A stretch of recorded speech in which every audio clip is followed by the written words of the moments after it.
Good day, chess players. Max Murray here with a new feature on my YouTube channel. We will be analyzing together miniature chess games. I will be doing this on chess.com using Stockfish. Miniature chess games are games that concluded in 20 moves or less.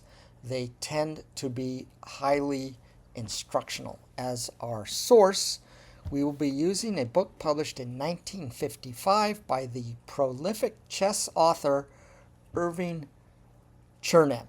The book is called 1000 Best Short Games of Chess. I highly recommend this author to you, but be advised if you buy a book published in the previous century, it will most likely be in the old-fashioned notation such as pawn to queen 4. No worries, I learned on that old-fashioned notation. I'm an old geezer myself, and I will translate for you. So this miniature chess game occurred in Paris, 1924, between two players who are not familiar to me, but Irving Chernev says that this is the shortest chess game ever between two masters in tournament play, which undoubtedly was true back in 1955 when this book was published. The game begins with the queen's pawn to queen 4, or if you prefer, d4. I myself am a queen's pawn player. I like to play the queen's pawn rather than the king's pawn because, unlike the king's pawn, the queen's pawn is protected by the queen. So black has fewer tactical counterattacking chances against this white opening. Therefore, white tends to get more positional maneuvering style games rather than tactical confrontations.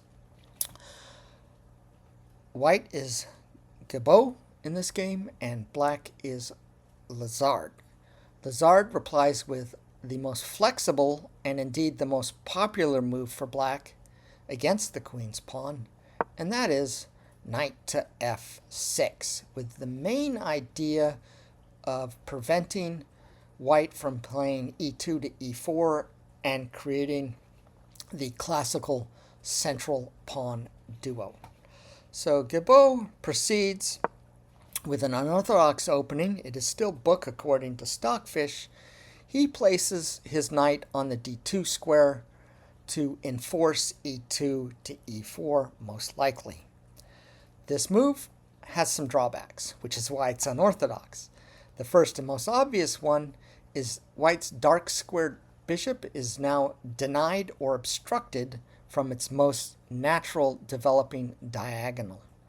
In addition, this knight on the d2 square cuts the queen off from the protection of the d4 pawn, which is kind of the whole point of playing d4 rather than e4, second best by test, d4 that is. So how does a black respond here? I think most of us would continue in orthodox faction by playing d7 to d5 and putting a clamp on the e4 square, thus temporarily and for quite some time preventing any such possibility of e2 to e4 and white's construction of the central pawn duo. However, black has a tactical move in this position. It's a dubious move. It's not wrong, but it's not right. He plays e5. It's e5, Patzers, e5, with an attempt to capture the now unprotected white pawn on the d4 square. Stockfish prefers d7, d5. Here's the second move for reasons we've already discussed. White will lose a pawn if he doesn't reply, and so he replies with the best move, gaining a material advantage by capturing the gambit pawn and kicking black's knight, which promptly hops to the g4 square.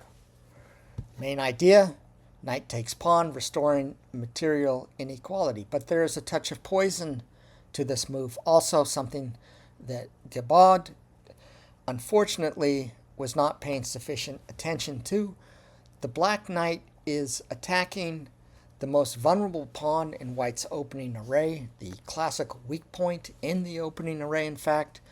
The white pawn on the f2 square, which is protected by one piece and one piece only, the white king, which makes it very, very sensitive. In fact, this whole diagonal from e1 square to the h4 square is highly sensitive.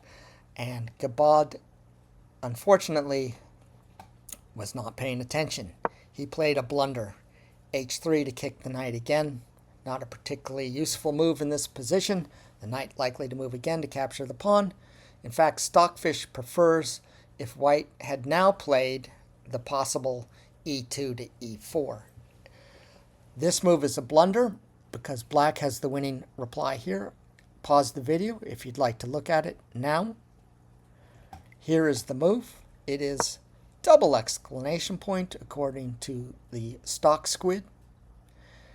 Knight to e3, attacking the white queen on the d1 square. She is smothered by the knight and has no means of escaping the attack. There's in fact only one move to save her. Gibaud plays pawn takes knight. It is a mistake anyway, but the game is lost because Black has the rejoinder. Queen to h4, check exclamation point, right on that sensitive diagonal. There's no way for the king to escape. He is likewise smothered by his own pieces and defenders. There's only one way to prevent the mate, and it's only temporary. It's g3, interposing the pawn, and we have the conclusion of the game. Queen takes pawn check. Finito, benito. Thank you for following along with this chess game. Some of the other games are more meaty in the book, and we will play them out. Please like and follow if you think you will enjoy analyzing these very instructive miniature chess games with me. Ta-ta.